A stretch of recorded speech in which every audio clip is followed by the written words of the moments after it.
গত 5ই আগস্ট যখন সারা দেশে হাসিনার পতনের পর এদেশের পুলিশ প্রশাসন যখন সবকিছু বন্ধ হয়ে গেছে, অচল হয়ে গেছে, এই প্রতিকূল অবস্থায় বাংলাদেশের সেনাবাহিনী বাংলাদেশের জনগণের পাশে এসে দাঁড়িয়েছে। এখন পর্যন্ত পুলিশ প্রশাসন কাজ করছে না। আমাদের সেনাবাহিনীর এদেশের আমাদের একমাত্র আশা ভরসা, সেনাবাহিনী হচ্ছে আমাদের একমাত্র আশা ভরসা। এই সেনাবাহিনীকে নিয়ে একটি মহল বিতর্ক করার চেষ্টা করছে।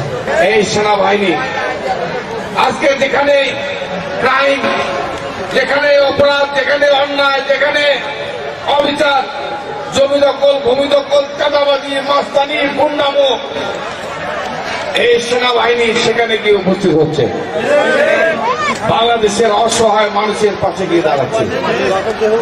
আর এই সেনাবাহিনীকে নিয়ে, যে সেনাবাহিনী দেশের স্বাধীনতা, এদেশের সার্বভৌমত্ব, বাংলাদেশের গণতন্ত্র রক্ষার ক্ষেত্রে এই 7-8 মাস যাবৎ অগ্রণী ভূমিকা পালন করে আসছে, সেই সেনাবাহিনীকে নিয়ে একটি মহল ষড়যন্ত্র শুরু করেছে।